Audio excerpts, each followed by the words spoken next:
Somente no ano passado, 51 pessoas morreram no Brasil após serem atacadas por cães. O número é 27% maior do que o registrado em 2022 e o maior já contabilizado desde 1996, quando o Ministério da Saúde começou a fazer essa medição.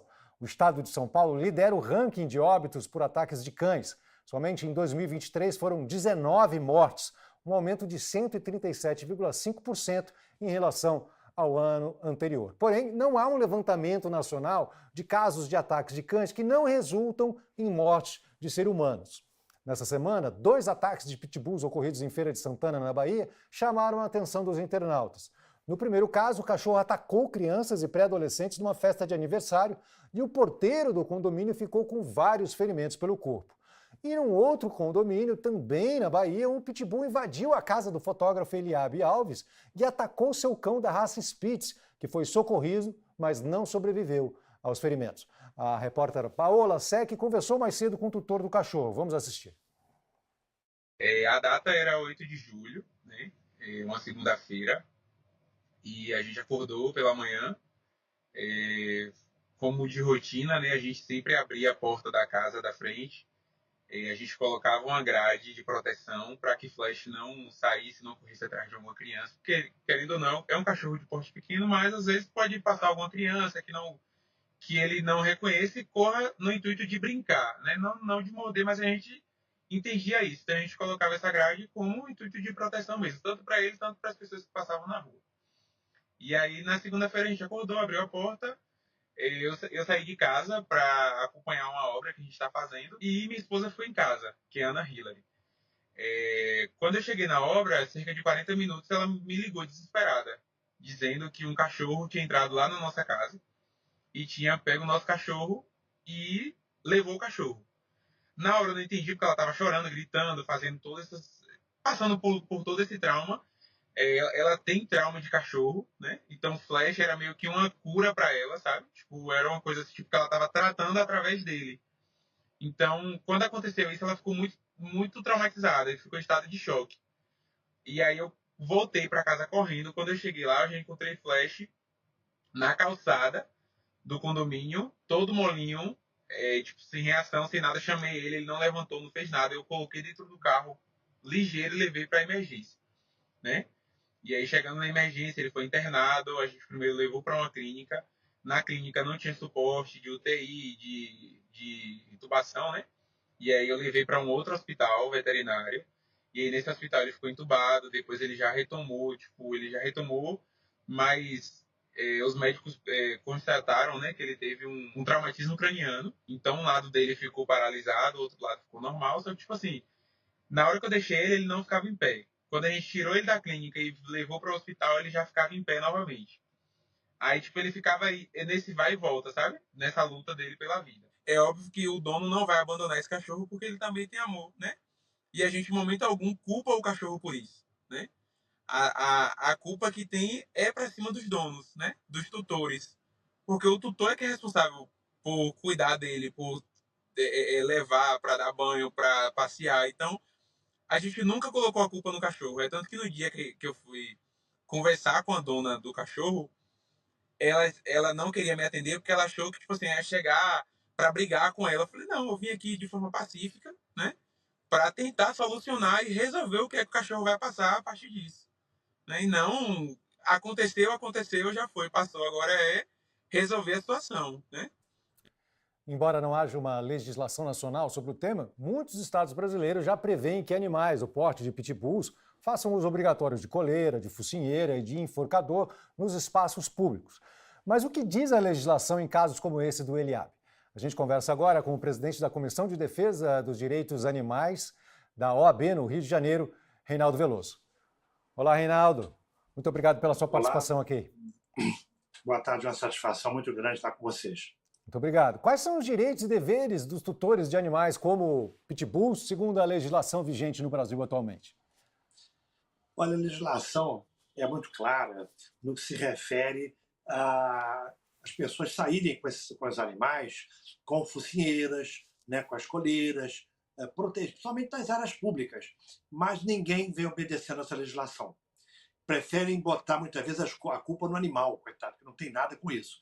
O que nós precisamos, sem dúvida nenhuma, é que os governos façam investimentos em recursos humanos, em aparelhagens tecnológicas, para se poder aumentar a fiscalização. Porque você tem hoje previsão no Código Penal, previsão na área civil com relação a indenizações, sobretudo se uma pessoa perder um braço, perder uma perna, os chamados defeitos estéticos, né, que venham a acontecer. Só que parece que as pessoas não gostam de cumprir legislação. É só cumprir a legislação, a culpa não é do animal. Ninguém nasce necessariamente, obrigatoriamente, já com índole ruim. Acredito que só o ser humano. Mas os animais não. Os animais dependem muito do tipo que eles são criados. Então, o que é preciso hoje é, como eu disse, investimento em tecnologia, investimento em técnica, em maior fiscalização e, sobretudo, a gente não pode esquecer, na educação. Certo. Já existe regulamentação sobre como passear em espaços públicos com animais desse tipo, mas o que diz a legislação em casos como esse, em que o animal foge e ataca outras pessoas ou animais? Como é que ficam as responsabilidades e quais são as penas nesses casos? Na verdade, se houver um caso fortuito, por exemplo, você tem o teu animal dentro dos muros da sua casa, um ou dois ou três animais. A gente teve aqui o exemplo até lá de Saquarema, aquele problema que aconteceu, que foi uma outra situação.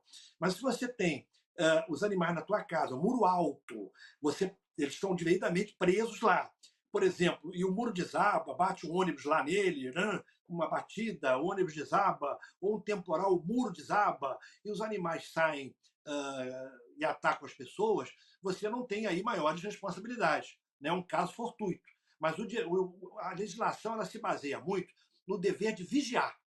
Esse dever de vigiar é que cabe ao tutor, ao responsável, a responsabilidade civil, não. Só se você tiver, como eu disse, alguns casos que não estão previstos. Um deles é essa situação que você preveniu, você guardou, você soube muito bem vigiar esses animais para que eles não fizessem uma maldade a terceiros, sem querer, e isso, não dependendo de você, veio acontecer. Aí você não teve responsabilidade. Se não for assim, você responde sim, por lesão corporal, se você for omisso, irrelevante omissão, por exposição, você colocou as pessoas em risco. Cada caso é um caso, você não tem assim um parâmetro exato sobre a situação. O que define é o caso em si, o caso concreto. No caso de Saquarema, contaram lá que os portões estavam abertos, que os animais eram muito mal alimentados, portanto já estavam irritadiços. A pessoa atacou, eles extravasaram aquela raiva. Agora, tem que se ter em mente que a culpa nunca é do animal. A lei manda, por exemplo, a partir de 6 meses de idade, castrar toda a raça pitbull. Eu entendo que isso é inconstitucional, que a Constituição diz que você não pode ter nenhum procedimento cujo objetivo seja a extinção da raça. Isso é uma falha da lei. Você não pode querer extinguir uma determinada raça fazendo um programa, colocando na lei para fazer castração para extinguir. Isso não pode, isso é inconstitucional. Agora, os outros ditames que obrigam você a ter uma coleira, obriga a ter uma peça para você não morder, ela tem que ser flexível também, ela não pode ter a focinheira, não pode ser apertada. Você tem aí uma série de situações que limitam o atendimento para quem você vai fazer isso, né? O próprio tutor, o proprietário, mas ele tem sempre que ter o dever de vigiar. O básico da lei é você não ter omissão, é você ter o dever de vigiar. E aí, se o fato acontece, esse fato, cada um deles tem que ser analisado. Por isso que eu dei o exemplo do caso fortuito, força maior, que tem coisa que você não pode impedir, né? Claro, no caso fortuito fica muito claro. A pessoa construiu, vamos dizer, um esquema de segurança para que o cão não saísse da sua residência, enfim, do seu território e tal, mas aí foi atingido por um ônibus. Bom, você não tinha como prever isso e aí o muro caiu e tal. Mas o que a gente percebe, assim, inclusive conversando com pessoas até para levantar os dados para essa matéria, é de que existe uma omissão muito grande, né? Assim, vamos dizer, um relaxamento dos proprietários desses cães. Porque no caso da moça de Saquarema, por exemplo, ela perdeu um braço, ela poderia ter morrido. Quer dizer, vai passar o resto da sua vida com um braço a menos. Como assim, né? Assim, essas pessoas estão sendo responsabilizadas, o que a gente pode fazer para melhorar, pelo menos, a responsabilização quando um ataque desse acontece, né? As pessoas têm que começar a se conscientizar que não pode, puxa, deixei o portão aberto, estava quebrado. Não interessa isso. Você é responsável pelo animal e agora tem uma pessoa sem um braço que vai viver o resto da vida dessa forma. É verdade, você está corretíssimo. O que a gente percebe é quase uma conivência com o próprio poder público. O poder público ele está sendo conivente com essa situação, porque existe a lei. Como é que o brasileiro é muito avesso, né? A regras, a leis, regulamentos. Parece que nós não gostamos muito de desregramento na nossa vida. Mas sem as leis, isso viraria uma bagunça tremenda, mais ainda do que já está. Então, você colocou bem. Existe previsão legal na área civil de indenização sobre danos morais, dano estético. Mas, por exemplo, no caso de Saquarema, parece que as pessoas eram pessoas humildes. Aí, mas como é que vai fazer? O cara não tem dinheiro para indenizar. Agora, é preciso ter um mecanismo para isso. O que não pode, eu vou estar continuando, voltar a acontecer diariamente, quase todo dia você vê ataque de pitbull.